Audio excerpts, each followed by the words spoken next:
Alors la vidéo qu'on va présenter maintenant, c'est une vidéo qui entre dans le thème des complexes, et l'objectif de cette vidéo c'est de rappeler les formules de multiplicativité de la forme trigonométrique et d'essayer de les utiliser concrètement pour déterminer par exemple la forme trigonométrique de ce nombre complexe là. Alors, qu'est-ce qu'on appelle la forme trigonométrique d'un complexe? La forme trigonométrique d'un complexe, c'est la forme suivante, c'est-à-dire qu'un complexe, il peut s'écrire, on l'avait vu dans une vidéo précédente, sous la forme module de z fois exponentielle θ. Le module représentant la distance entre le nombre complexe et l'origine du repère complexe, et le θ représentant l'argument entre l'axe des abscisses et la droite reliant l'origine au nombre complexe.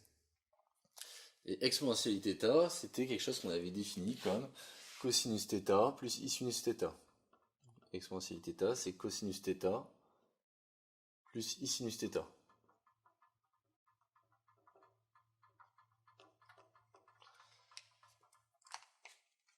Alors, il se trouve que l'exponentielle complexe iθ, on peut la représenter sur le cercle trigonométrique de la manière suivante. C'est-à-dire que le cercle trigonométrique, donc c'est le cercle de rayon 1 centré autour de 0. On a vu que l'abscisse de ce cercle, c'est le cosinus de θ. Ça, c'est quelque chose qu'on obtient aisément en appliquant simplement le fait que le cosinus est le côté adjacent sur l'hypoténuse. Et on a également vu que sinus de θ en fait correspond à la longueur, enfin à cette longueur-là, sachant que sinus de θ c'est le côté opposé sur l'hypoténuse. Étant dans le repère complexe, en fait, ce nombre-là, c'est le nombre d'affixes i sinus θ. Bon. Et donc, le nombre exponentielle θ qui est cos θ plus i sinus θ correspond en fait au nombre complexe qui est ici, cos θ plus i sinus θ, donc exponentielle θ, c'est ça. Donc, une première remarque, en fait, remarque géométrique, qu'est-ce qu'on a fait lorsqu'on a tracé exponentielle θ, lorsqu'on a utilisé exponentielle θ? En fait, exponentielle θ, c'est rien d'autre que faire une rotation d'angle θ à partir du point 1. On a pris le point 1, si on multiplie par exponentielle θ, fois exponentielle θ revient finalement à faire une rotation d'angle θ. Voilà. Alors partant de ce constat, on va essayer de regarder un peu ce que donne, enfin de rappeler en fait la formule fondamentale qui est sous-jacente à la multiplicativité de la forme trigonométrique, qui est en fait quelque chose de connu sur la fonction exponentielle réelle, mais qui en fait se généralise à l'exponentielle complexe, qui est la formule suivante, que si on se donne donc θ et θ', deux angles qui sont réels tous les deux, donc le couple θ θ' est dans R2, en fait exponentielle de iθ fois exponentielle de iθ', c'est rien d'autre que exponentielle de iθ plus iθ'. Exponentielle de a plus b, c'est exponentielle de a fois exponentielle de b, comme dans les réels, c'est-à-dire en fait exponentielle de i facteur de θ plus θ'. Bon, est-ce que géométriquement cette identité a un sens? En fait, on va voir que oui, puisque si on reprend le même principe que ce que je viens d'évoquer, le même principe géométrique, multiplié par exponentielle θ revient à faire une rotation d'angle θ.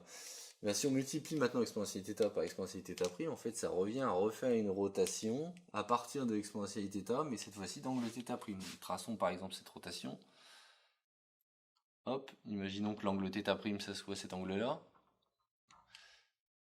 Donc ici j'aurai le nombre exponentielle θ fois exponentielle de i facteur de θ'. Bon, à quoi ça correspond de faire ça en fait géométriquement? Ça correspond à faire une rotation d'angle θ plus θ'. Quand on a multiplié par exponentielle θ', en fait, ça c'est rien d'autre que une rotation d'angle θ plus θ', qui correspond en fait à la somme de ces deux angles. Donc cette relation exponentielle, en fait, elle a une interprétation géométrique toute simple sur le cercle trigonométrique.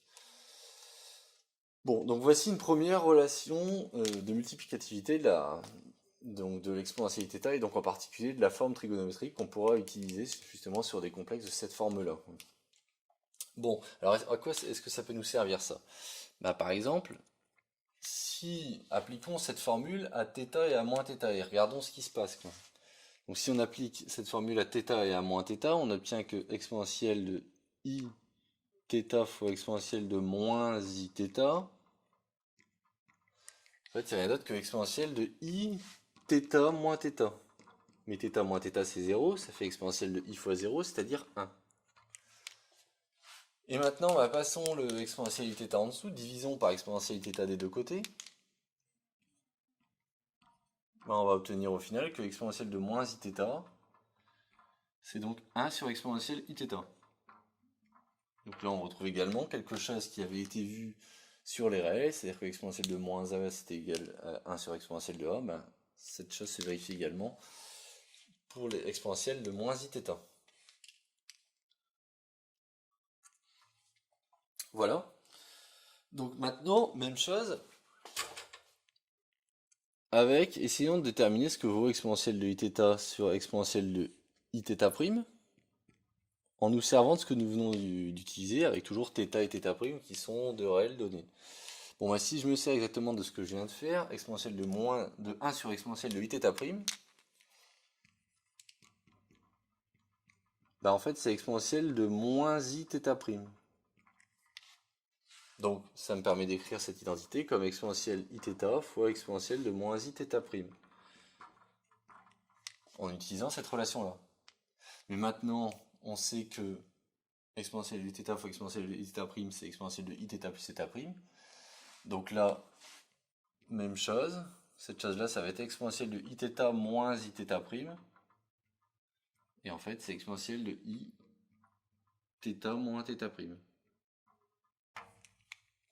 Donc quand on fait un quotient d'exponentielle, en fait on fait exponentielle θ moins l'angle de la seconde exponentielle.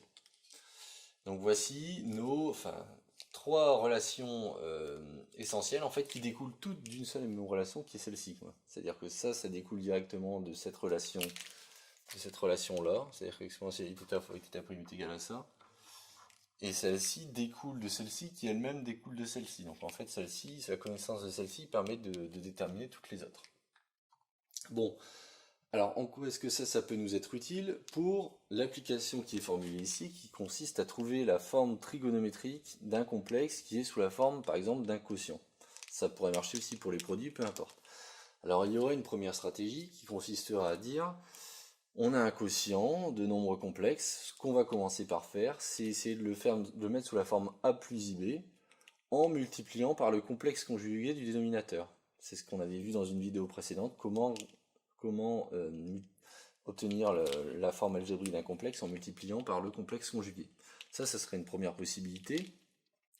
Sauf que souvent, ça mène à l'impossibilité, dans beaucoup de cas, de déterminer la valeur de l'argument de l'angle, parce qu'on se retrouve avec des cosinus qui ne tombent pas sur des valeurs remarquables. Alors il y a une autre possibilité, une autre technique que je vais vous montrer ici, qui consiste à dire, bah, on va déterminer la forme trigonométrique de chacun du numérateur et la forme trigonométrique du dénominateur, puis on va avoir un quotient de forme trigonométrique, et on va utiliser les propriétés de multiplicativité de la forme trigonométrique pour trouver la forme trigonométrique du complexe complet. Alors je vais le faire concrètement pour que ça soit plus clair. Alors pour ce qui est de déterminer les formes trigonométriques du numérateur et du dénominateur, je renvoie à une vidéo qui expliquait justement comment déterminer la forme trigonométrique d'un complexe, par exemple de la forme 1 plus racine de 3i ou 1 plus i. Et donc là, on va directement donner les valeurs la forme trigonométrique de chacun de ces complexes. C'est-à-dire que z, en fait, ça va être de la forme. Alors le numérateur, sa forme trigonométrique, c'est racine de 2 fois exponentielle i pi sur 4. Le dénominateur, ça sera 2 exponentielle i pi sur 3.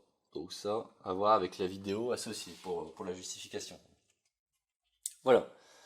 Et donc là, plutôt que d'avoir choisi de multiplier par un complexe conjugué, on choisit d'écrire les formes trigonométriques de chacun des morceaux. En fait, on coupe en petites briques finalement le nombre complexe, on détermine la forme trigonométrique de chacune des petites briques, puis on les assemble. Alors là, évidemment, on n'a toujours pas une forme trigonométrique, puisque ce qu'on voudrait, c'est avoir un truc de cette forme-là à la fin pour petit z. Là, on a un quotient de truc de cette forme-là, quoi. Donc, pour faire ça, il va falloir finalement utiliser un petit peu ce qu'on a vu précédemment. C'est-à-dire que premièrement, lorsque vous faites le quotient de ces choses, on peut déjà mettre le racine de 2 sur 2 devant. Et ensuite, on se retrouve avec exponentielle pi sur 4 fois, enfin divisé par exponentielle pi sur 3. Bon, exponentielle pi sur 4 sur exponentielle pi sur 3, ça rentre exactement dans le cadre qui est ici. Et donc on va pouvoir utiliser la formule qui nous dit que exponentielle pi sur 4 sur exponentielle pi sur 3, c'est rien d'autre que exponentielle i de pi sur 4, parce que le pi sur 4, c'est le θ, et le pi sur 3, c'est le θ'. Donc on se retrouve avec θ moins θ' qui vaut pi sur 3.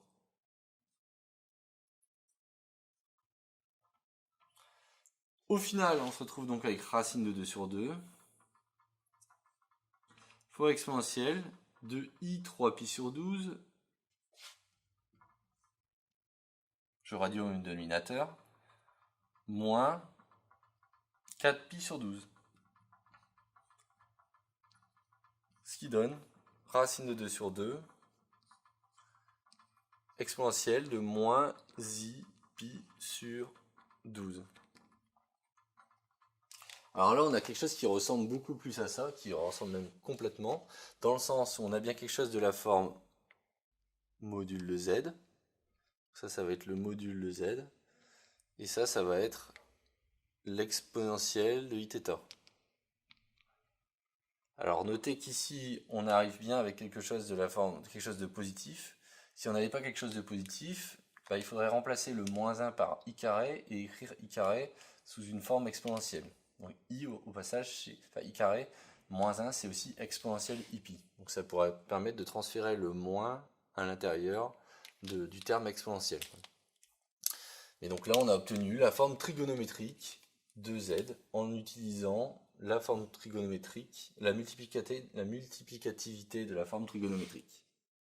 Et donc ça clôture cette vidéo sur utiliser cette multiplicativité pour déterminer la forme trigonométrique d'un complexe.